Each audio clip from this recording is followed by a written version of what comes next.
Waka waka waka, what's up, and welcome back to the channel on this lovely Friday night for a Star Trek Friday review. Not that Star Trek Friday is going to become a thing, that just happens to be what I am reviewing tonight, because I am actually going to put this out on the night that I'm filming it. So, woohoo, yay for live reviews and all that stuff. So anyway, without further ado, we will be taking a look at the Eaglemoss Star Trek Official Starships Collection U.S.S. Melbourne.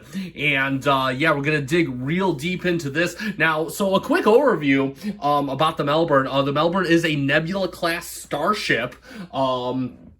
There were a few Nebula class starships we've seen over the course of the Star Trek series, all variants, of course. So the three variants that are known of is we've seen ships like the Honshu, which is the most common. They have that triangular structure on the back, which is a torpedo launcher. We've seen ships like the U.S.S. Phoenix, which I believe was in the episode. Oh God, I'm trying to remember. Was it in the Wounded? Whatever the one that they were chasing down.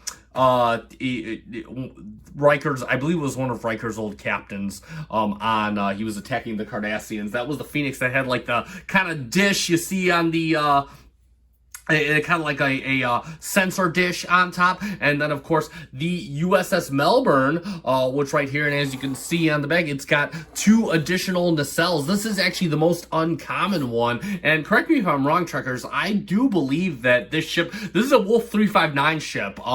Yes, I know, they had a Wolf 35, they had an Excelsior named the Melbourne too. I'm not going to get into that. Bottom line, this is the Melbourne that Eaglemoss has, so we're going to be going over that. And this ship, you do see the ship. In fact, we might see it in the magazine. It is a charred hunk of starship parts, because you see it in the Best of Both Worlds Part 2 and I believe you also see the ship. One of the only ships you see in Next Generation and Deep Space Nine. You see it as a smoldering pile in the background. So yeah, I don't think this ship is ever actually seen in one piece. But feel free to correct me if we are wrong. So first off, just FYI, so I've had this model for a while.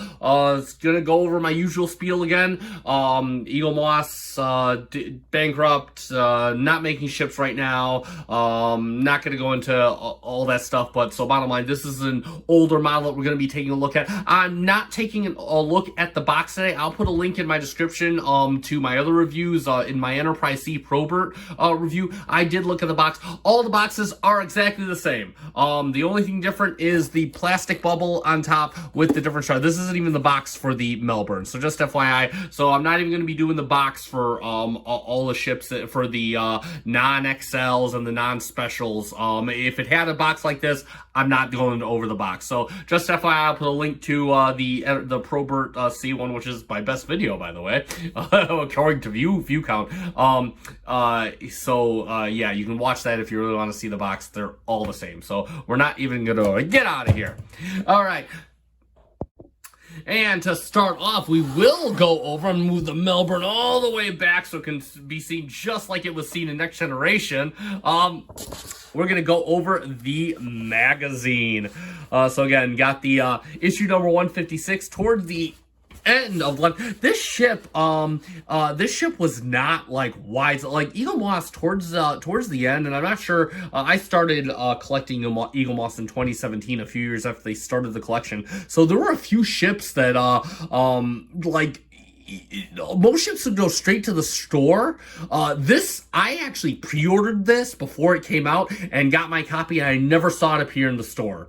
I also know the same happened to the Keldon class, only I couldn't even pre-order the Keldon class. I had to go to Big Bad Toy Store for that. We'll have a review about that a little later. So some of these ships, I believe the Antares was one of them. It was available for a very limited time, so this is one of those few ships. But either way, we're going to dig real deep. I did manage to get the Melbourne, so we are going to take a look at that. So we got a nice bottom shot of the Melbourne. Sorry for the glare. I'll move this back a bit. NCC 62043 U.S.S. Melbourne, Nebula class. Type starship, launch 24th century, 442 meters long, max warp 9.5. Let's take a look inside. And we got a nice frontal view of the Nebula class, affiliation, federation, photon torpedoes, start date 44,000 002.5. 3. And there we go. And I got some nice information on the other side. And we're going to go into the magazine. And yeah, so there you go. Nebula class prototype U.S.S. Melbourne was deployed against the Borg at Wolf 359. Yeah. And there it is. And there's another shot of the Melbourne, kind of an animated shot. Again, we don't, I believe it's somewhere in here. It's one of these smoldering piles of junk out there. As you remember that scene from the Battle of Wolf 359, got some nice orthographic views, pointing out all the dimensions. I'm not going to go too deep into this. I don't read the magazines, as I've stated before. I just collect the ships. You can find a lot of this stuff on Whatchagigger. And then of course, oh God, I'm sorry, Mr. Ed. I might mispronounce your last name, Ed Miareki. And correct me if I'm wrong on that pronunciation, but he was, I believe, the designer, and again, worked on, look at a lot of these behind-the-scenes shots. Really, really cool. I believe, fun fact, I believe First Contact was the last movie to use a full-on studio model of the Enterprise. Unless we're talking about Nemesis, which that was only the saucer section that was a studio model. And yeah, then we got the Melbourne, the Nebula prototype. And a lot of models, really some nice, some cool shots. And then of course, a bunch of unrelated stuff. So about Battle of Wolf 359. So that's pretty cool. And this looks like something pulled from DS9. Sacrifice of Angels, one of my favorite episodes. I love that episode. That episode had so much starship porn. Very nice. I love it. And then of course some stuff. The Gramal issue 157 came after this.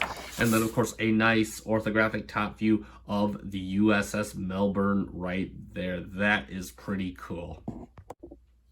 And even though we just saw it being used, let's talk about the stand real quick. So, same typical style. Let me know in the comments if you want me to go over these in each video. I mean, it just takes a few seconds. So, usual peg. Here is your stand. We'll show how that clamps on real quick. And again, peg in the peg hole. And there you go. And yeah, this one's real sturdy. No need for glue here. This one will hold like no other. And then, of course, if we want to put the Melbourne in its berth, in its hold, the jaws are going to clamp right around here. I say clamp, but it's going to be a very loose fit. So all you do, they'll just go around the nacelles, like so. And there you go. You got the Melbourne. That's actually very cool, very business-like for the U.S.S. Melbourne. Looks like it's zooming off into space.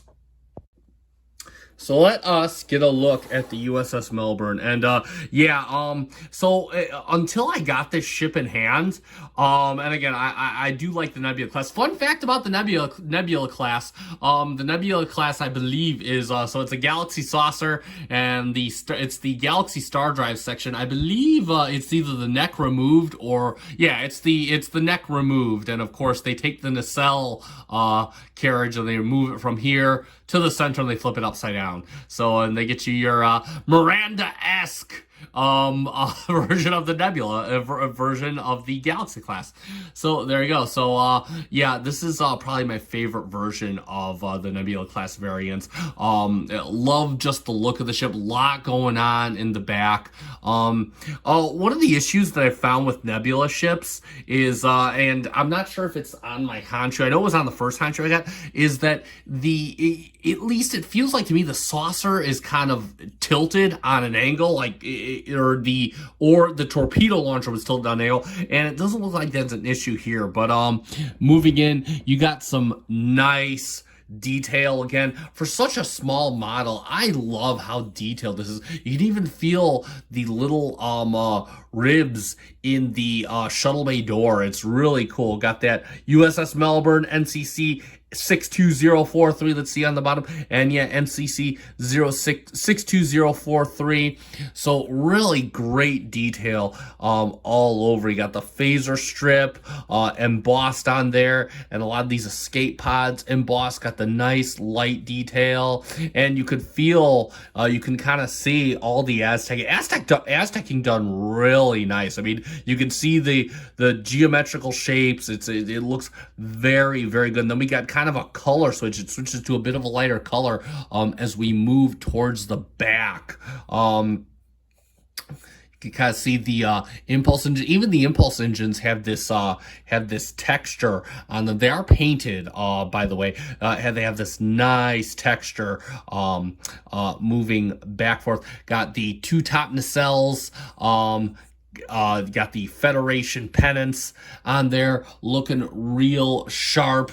And then if we move, let's see, so we got, if we move to the underbelly once again, got the nice painted deflector dish with the not really eggshell, kind of a brighter shade of blue, and then it's got that nice gold air for around the particle emitter. Looks really sharp. And then if we move to the bottom, again, you can just feel all the detail, the escape pods embossed. There are a lot of escape pods on these ships, but again, it got blown up with the Wolf 359, so I guess it needed it. And then if we got the nice pennants along the bottom, you didn't have any trouble telling what affiliation this ship was. And of course, you got some nice detailing back here. It's like two little shapes embossed on back. Really cool. Got kind of this, and I believe this is the captain's yacht on the bottom. This little thing right here looks like.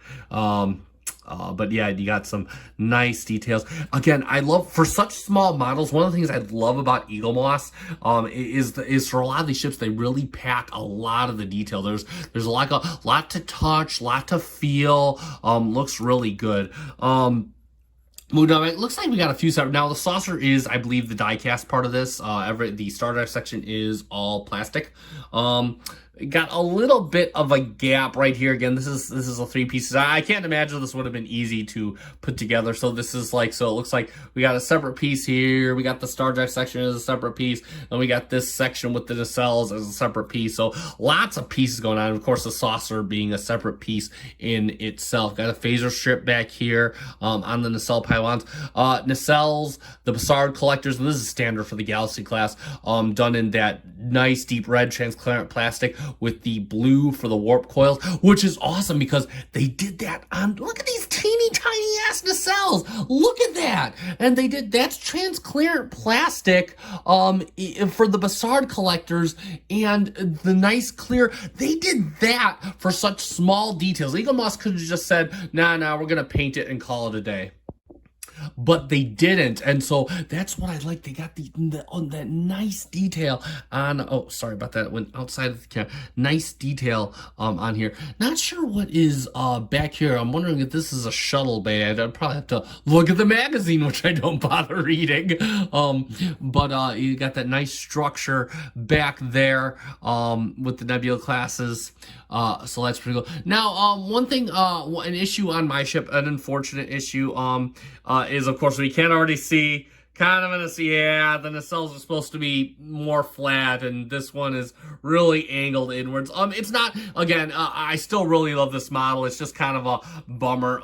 It really, one of the things, let's see, yeah, hard to tell from the side. You can't really tell from the side, which is good. But you look front, and it's blatantly clear that that the nacelles are grossly misaligned. It's okay. It is, again, it's a bummer, but I love the ship a lot, so it's not like, oh god, I'm gonna throw this junk away, because as you know, I went through about like 3 different Han shoes before I got one that I felt was that I felt wasn't misaligned. I'm like, oh, wait a second. Luckily, you know, Eaglemoss, and I'm not sure if this was part of why they went went bankrupt.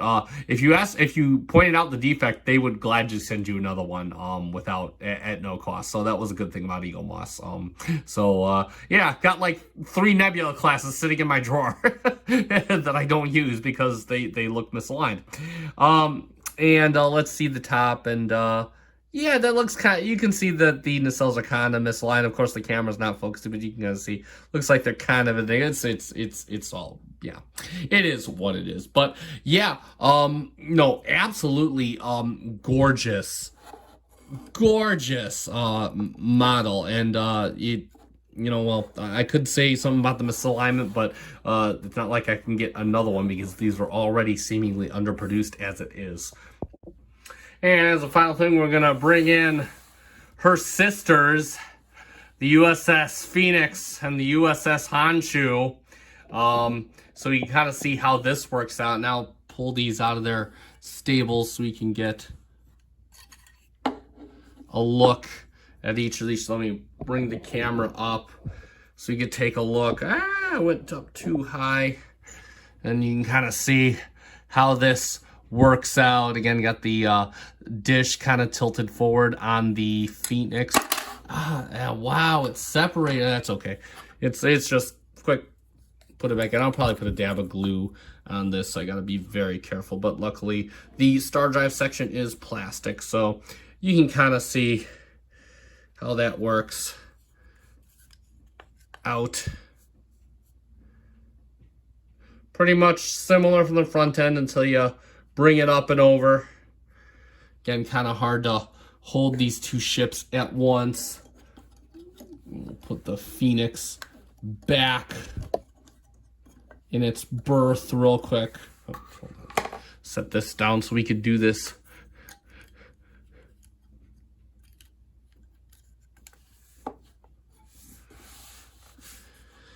And then let's bring the Honshu up. The Honshu, probably the most standard Nebula class. This is the Honshu is the design that people probably associate the most with the Nebula class. So there you go. Honshu, of course, having a bit more. The only one to have the pennant on the nacelle pylon. And again, we're gonna go through all these ships. All these ships are good. These two ships are gonna get. They warrant their own review. But there you go. And then of course, let's see if we can't get it from the front. Kind of see it. So yeah, Honshu looking a bit better aligned than the U.S.S. Melbourne. So again, well, sorry for the. Unfortunately, it's just again difficult to hold the. Some of these ships are more awkward than others. They, so, and I don't want to take the thing of holding them up on their stands, but we can kind of get a rough idea of the side-by-side. So there you go, the Nebula trifecta right there.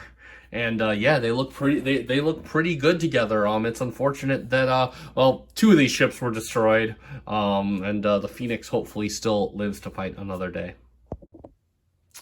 All right, so let's summarize, and that is it for these Eaglemoss Star Trek official Starship Collection U.S.S. Melbourne. And yeah, bottom line is, as far as Nebula classes go, this is my favorite of the variants. I absolutely love the prototype. I think it's got a very substantial look. I love this, how it kind of slopes down the back. All in all, just if I was in command of a Nebula class, this would be my Nebula class. I really do like it, and it's just a shame that we never actually saw it in one piece in the series, at least not to my knowledge. But that being said, I do recommend this model nevertheless. Nacelle misalignments aside, again, it's a minor nitpick of mine. Yes, it's a bummer, but what are you gonna do?